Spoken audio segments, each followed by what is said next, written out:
Hi guys, welcome back to my channel. This is Ira, and in this video we are going to be talking about the differences between the two popular hair treatments, smoothing versus keratin. So which is good, which is bad, what is the procedure, what's the cost involved, कितना time लगता है और क्या side effects होते हैं. Especially I can talk about it because मैंने 2 बार smoothing कराई है and 2 या 3 बार keratin treatment कराया है अपने बालों पर. I'll also tell you कि सेकेंड टाइम जब आप स्मूथनिंग कराते हो तब किस टाइप के इम्पैक्ट्स होते हैं बालों में, क्या प्रॉब्लम्स आती हैं या क्या प्रिकॉशंस जिनका ध्यान रखना चाहिए, जो मुझे गलती करके पता चला. तो ऑब्वियसली मैं चाहती हूँ आप वो गलती ना करें एंड लर्न फ्रॉम मी. इस वीडियो के एंड में मैं आपको 2 बहुत इंपॉर्टेंट टिप्स दूंगी जिसमें लोग कहते हैं ना कि स्मूथनिंग कराने के बाद उनके बाल बहुत ज़्यादा झड़ने लगे, बहुत हेयर फॉल हुआ, या केराटिन ट्रीटमेंट या रीबॉन्डिंग भी कराने के बाद उनके बाल बहुत ज़्यादा झड़ते हैं. तो ये बात आपको कोई सलॉ में किसी ने नहीं बताई होगी. आई डोंट थिंक आपके फ्रेंड्स ने भी जिन्होंने कराया है उनके एक्सपीरियंसेस से भी किसी ने शेयर किया होगा. ये मैंने खुद अपने एक्सपीरियंस से लर्न किया. So I definitely share this with you so that you don't face that problem. So do watch this video till the end. That's enough of me talking. Let's get right into the video. So first let's talk about the procedure. तो सबसे पहले smoothening के procedure की बात करते हैं. जब आप स्मूथनिंग कराने जाते हैं तो सबसे पहले आपके हेयर स्टाइलिस्ट आपका हेयर चेक करेगा और अकॉर्डिंगली आपको हेयर को वॉश करेगा और ब्लो ड्राई करेगा. उसके बाद they apply a solution which is called smoothening solution. वो सोल्यूशन कुछ नहीं करता है, बस आपके बालों के नेचुरल बॉन्ड को ब्रेक करता है. जैसे कुछ लोगों के बाल वेवी होते हैं, जैसे मेरे हैं, कुछ लोगों के बाल नेचुरली स्ट्रेट होते हैं और कुछ लोगों के कर्ली होते हैं. तो ये आपके एक्चुअली बाल का ढांचा है, बालों का भी एक ढांचा होता है जिसकी वजह से आपके बाल जैसे हैं वैसे लगते हैं, नेचुरली स्ट्रेट, वेवी या फिर कर्ली. तो इस ढांचे को तोड़ना पड़ेगा ताकि नया ढांचा बन सके जो कि स्ट्रेट है, जो हमें चाहिए. उसके लिए वो सोल्यूशन अप्लाई करते हैं. अब अगेन डिपेंडिंग अपॉन कि आपके बाल कितने थिक हैं, वो सोल्यूशन को 20, 30 या 40-45 मिनट्स रखते हैं. ठीक है. इस टिप को मैं आपको बताऊंगी कि अगर आप सेकंड टाइम स्मूथनिंग कराते हैं तो आपको क्या प्रिकॉशन लेनी चाहिए इस सोल्यूशन के लिए जो मैंने फेस की थी, जिसकी वजह से मेरे बाल पील होने लगे थे. So stick to the end. But coming back to the point, ये सोल्यूशन जब आपके बाल पे 30-40 मिनट्स लगा रहता है, उसके बाद इसको वॉश कर दिया जाता है. अब आपके बाल का नेचुरल बोन स्ट्रक्चर टूट चुका है. Now they are going to give you a new structure जो जैसा आप चाहते हैं. वो flat iron, hot flat iron से वो आपके पूरे बालों को स्ट्रेटन करता है आपका स्टाइलिस्ट, जो कि एक आपके बाल का नया स्ट्रक्चर होगा. उसके बाद they apply a neutralising cream. ये न्यूट्रलाइजिंग क्रीम भी 20 to 30 मिनट्स या कभी कभार ज़्यादा देर तक लगानी पड़ती है, डिपेंडिंग अपॉन कि आपके बाल की थिकनेस कैसी है और कैसा क्वालिटी है बालों की, कैसी डेंसिटी है बालों की. उसके बाद ये क्रीम भी वॉश कर दी जाती है एंड देन आपको बोला जाता है, कुछ प्रिकॉशंस बताते हैं आपके स्टाइलिस्ट कि do not use hair clips और rubber bands, and when you are sleeping try to sleep with your hair remains in straight position, उस पर कुछ डैमेज ना हो. वर्कआउट अवॉइड करने के लिए बोलते हैं क्योंकि स्वेटिंग होती है. एंड ऑल्सो जब आप कराते हैं हेयर स्मूथनिंग तो आपको ध्यान रखना चाहिए कि यहाँ वाले छोटे बालों पर डेफिनेटली वो अच्छे से क्रीम लगाएं क्योंकि ये बाल छूट जाते हैं एंड ये बाल यूजुअली सबसे पहले स्वेट इधर आता है. तो जब आपको स्वेट आता है तो वो बाल नेचुरली भी प्रोन ज़्यादा होते हैं कर्व होने के या फिर ट्रीटमेंट से, मतलब ट्रीटमेंट का नुकसान होने के. तो आपको मेक श्योर करना चाहिए ये चीज़. And after that when they call you 2 दिन बाद या 3 दिन बाद, तब they give you a nice hair wash and उसके बाद एक ब्लो ड्राई करके tada you have these nice beautiful shiny hair, smoothened hair. तो ये प्रोसीजर होता है. इस पूरे प्रोसीजर में आपको 5 से 6 घंटे लगते हैं. मेरे बाल काफ़ी लंबे थे जब मैंने कराए थे नियर टू माई हिप, तो वहाँ पर मुझे आराम से 5 से 6 घंटे लग गए थे. बट अगर आपके बाल थोड़े छोटे हैं, डेंसिटी कम है या थिकनेस ज़्यादा है, उसके हिसाब से थोड़ा बहुत टाइम वेरी करता है. Now let's talk about the procedure of keratin treatment. तो केराटिन ट्रीटमेंट में सबसे पहले दे विल अप्लाई अ सोल्यूशन जो कि फॉर्मेल्डिहाइड का सोल्यूशन होता है, जो अगेन आपके हेयर को थोड़ा सा बॉन्ड्स, हाइड्रोजन बॉन्ड्स को थोड़ा ब्रेक करता है. एंड देन उसके ऊपर the stylist uses a flat iron, hot flat iron, तो वो आपके बालों को स्ट्रेट करता है. एंड उसके बाद they will give a nice wash and then they will call you after, they will apply another cream and then after that they will call you after 2 or 3 days. And finally उसके बाद वो एक और बार flat iron use करते हैं. Depend करता है कि आप कौन से सलून में जा रहे हैं, थोड़ा बहुत प्रोसीजर में चेंज हो सकता है. And then they will give you a nice hair wash. और यहाँ पे भी आपके बाल अच्छे से शाइन दिखती है क्योंकि केराटिन इन्फ्यूज होता है जो कि बालों का नेचुरल प्रोटीन है. बट आपके बाल बहुत ज़्यादा स्ट्रेट नहीं होते. जैसे मेरे बाल काफ़ी स्ट्रेट लग रहे थे. I put a picture in the inset if I find one. तो मेरे बाल काफ़ी स्ट्रेट लग रहे थे बिकॉज मेरे बाल नेचुरली काफ़ी थिन है, बेबी हेयर टाइप है और इसलिए वो थोड़े स्ट्रेट लग रहे थे. लेकिन अगर आपके बाल थोड़े थिक हैं या थोड़े ज़्यादा कर्ली हैं तो केराटिन से आपको स्ट्रेटनिंग वाला इफेक्ट नहीं मिलेगा. ऑफ कोर्स फ्रिज चला जाएगा, जैसे कि ये जो थोड़ा थोड़ा फ्रिज होता है या फिर अनरूली अनमैनेज सा लुक होता है वो चला जाएगा definitely, but you not get a straight look. So I will put a picture of straightened hair, smoothened hair here, and I will put a picture of keratin treatment done hair here so that you can see the difference. तो normally keratin treatment में 3 से 3.5-4 घंटे लगते हैं. मेरे बाल काफ़ी लंबे थे जब मैंने केराटिन भी कराया था. It was below my waist, तो इसलिए मुझे थोड़ा ज़्यादा टाइम लगा. Then again it depends upon आपके हेयर की डेंसिटी, थिकनेस पे थोड़ा बहुत टाइम ऊपर नीचे वेरी करता है. बट लार्जली केराटिन में स्मूदनिंग से काफ़ी कम टाइम लगता है, मतलब 1-1.5 घंटे का तो डिफरेंस होता ही है. Now let's talk about the cost. तो स्मूदनिंग जब मार्केट में नया नया आया था तो it was very very expensive. Like मेरे for the length of my hair it was like 8 to 10,000 और even more than that in good salons. But अभी आजकल a lot of salons give you a lot of offers. तो I've seen banners like 3,999 में भी keratin for all length hair, which is a little astounding to me कि कैसे, how is that possible. I'm not sure कि आपको check करना चाहिए कि what chemicals they are using because it is your hair and it is a very very long term impact. तो I would advise अगर आप एक बार ही करवाना है थोड़ा पैसे सेव कर लो बट अच्छी जगह से करवाओ. And keratin treatment, again keratin treatment is a little expensive. वो तो 6-7 हज़ार ऐसे लगता है, but that's the broad range. अगर आपकी बाल की लेंथ और थिकनेस पे थोड़ा बहुत वेरी कर सकता है. But I think 6,000 is an average range for smoothening now a days, and for keratin as well it is like around 6,000, 6,500, 7,000 like that for my length hair which was long at that time.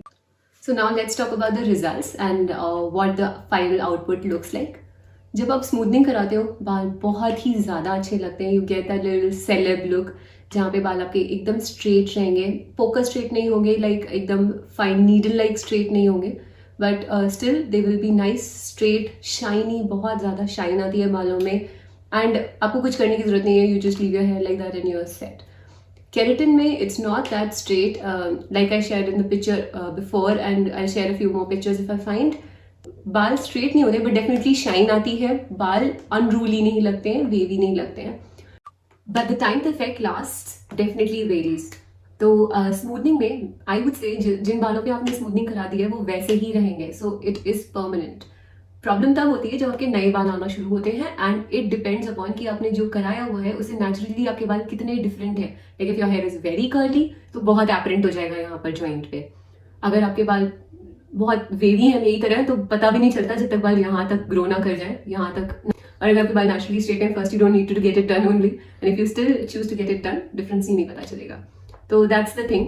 But हाँ ये है कि जितनी आपकी hair growth है इस पर depend करेगा. जैसे अगर आपकी हेयर ग्रोथ बहुत अच्छी है, बहुत जल्दी बाल उगते हैं तो आई थिंक 1 साल तक फिर भी तो 1 साल तक तो बिल्कुल पता नहीं चलता बाल जो नए बाल आते हैं उनमें और इसमें डिफरेंस पता नहीं चलता. हाँ ऑब्वियसली अगर आपको दोबारा सेकंड टाइम करवाना है, we'll talk about that also. But normally smoothening does last for a whole 1 year और sometimes more than that. For me it lasted around 2 years I would say. So that's about smoothening. And about keratin, it's not a very happy story. बहुत ही कम देर keratin last करता है. I think it with every wash it washes away, it wanes away. So they have infused a protein on top of your hair, keratin, which is a natural protein in the hair, which is not made so fast by the body. तो उसके लिए हम उसको बाहर से infuse करते हैं hair में. तो ये हर वॉश के साथ निकलता जाता है. तो आप जितने ज़्यादा वॉश करोगे उतना ज़्यादा आपका लूज होगा.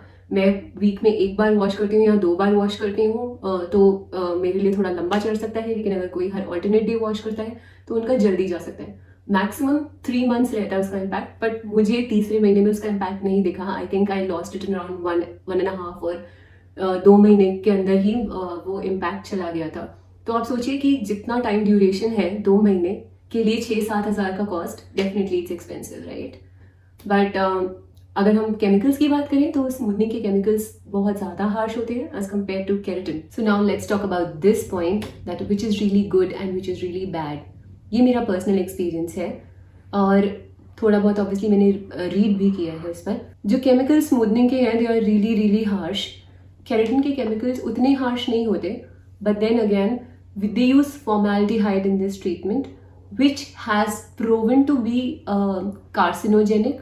तो थोड़ा सा कैंसर कॉजिंग एजेंट. कार्सिनोजेंस क्या होते हैं? They are cancer causing agents. हमारे कुछ इंग्रेडिएंट्स होते हैं हमारे सराउंडिंग में, हमारे फूड में या फिर केमिकल्स में, जो कैंसर कॉजिंग हो सकते हैं लॉन्ग रन में। पहली बार करा लिया कुछ नहीं होगा, दूसरी बार करा लिया कुछ नहीं होगा, लेकिन अगर आप उसको एक हैबिट बना लेंगे कि यार ज़रा से मेरे बाल थोड़े वो हो रहे हैं, चलो मैं स्मूथनिंग करा लेती हूँ, हर साल करा लेंगे, it can be very very very harmful in the long run, because these chemicals पहले छोटे अमाउंट में कुछ नहीं कॉज करते, लेकिन over the time repeated use again and again they can be harmful. Now you must be thinking कि अब क्या कराएं, which is the better option.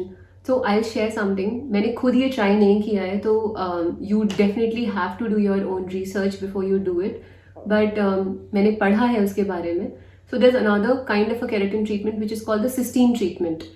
इसमें मैंने आई हैव रेड कि फॉर्मेल्डिहाइड यूज नहीं होता है, which is the main carcinogenic ingredient used in other keratin treatments. I have not done it, तो I can not tell you कि कैसा impact होता है, क्या कॉस्ट होती है, all of those things I am not aware of, so I will not comment on it. But definitely it does not have that harmful formaldehyde chemical which keratin treatment does have. तो अगर आपको कराना ही है, if you really want to get something done on your hair, you can just research and choose the better option among the others. अगर ये video आपको really helpful लग रही है तो please don't forget to subscribe to my channel. वैसे तो मेरा personal favorite DIY keratin homemade treatment अंडा है. Egg is really helpful. अब मैं सच बता रही हूँ कि मेरे बाल have been the healthiest now. I started using egg recently और मैं कोशिश करती हूँ कि इतने busy schedule में भी at least लगा लूँ हफ्ते में एक बार. तो मैंने अपने बालों में रियल डिफरेंस देखा है, and I think that's the best keratin treatment if you really want healthy hair. So finally coming to the very important tip, secret and how you can better manage your hair if you get these treatments done. So let's talk about the first tip. जब आप smoothening करा के आते हैं तो उसके बाद आपके बालों में टेंशन होती है, क्योंकि आपके बाल एकदम स्ट्रिंग की तरह स्ट्रेट होते हैं, उनको आयरन से एकदम टेंशन, बहुत हाई टेंशन होती है. उस समय अगर आपने अपने बालों में 1-2 दिन बाद या फिर वॉश के बाद ऑयल लगाया तो आपके बाल बहुत ज़्यादा हेयर फॉल होगा, बहुत ही ज़्यादा. रीज़न बीइंग, किसी चीज़ में इतनी टेंशन है, सारे बालों में इतनी टेंशन है, और at that time if you are doing this kind of a massage, तो वो उस टेंशन को और इंक्रीज कर रहा है और बाल गिव अप करके गिर जाते हैं. तो ये मेरे साथ हुआ था. मुझे लगा कि मेरे बाल बहुत ड्राई हो रहे हैं और पता नहीं एकदम स्ट्रिंग जैसे स्ट्रेट हो रहे हैं, तो थोड़ा सा ऑयलिंग करूँगी तो शायद ग्रीजिंग होगी तो थोड़ा सॉफ्ट हो जाएंगे. एंड मैंने बस ऐसे ऑयल लगाती रही, एंड थोड़ी देर बाद मैंने उठ के पीछे देखा, there was a huge pile of hair that was fallen. तो बहुत बाल झड़ते हैं. Make sure you don't oil your hair for a good amount of time after smoothening, जब तक आपके बाल नेचुरली सेटल डाउन नहीं हो जाते हैं. मेरे ख्याल से गिव इट 20-25 डेज और 1 मंथ. यूज कंडीशनर अगर ऑयल की जगह, अगर आपके बाल रफ है तो. वैसे स्मूथनिंग के बाल रफ रहेंगे नहीं, बट डेफिनेटली मेक श्योर कि अपने बालों में ऑयलिंग ही नहीं, कोई भी इस टाइप का ट्रीटमेंट जो बालों की टेंशन को और इंक्रीज करे या फिर जो फ्रिक्शन इंक्रीज करे, बाल आपस में लड़के बहुत टूटे, जो नेचुरली नहीं गिरते, वो नेचुरली एक हेल्दी बाल है, लेकिन सिंस उसमें टेंशन है और आपने उसको चंपी कर दी तो वो टूट जाते हैं. तो ये है नंबर 1 टिप.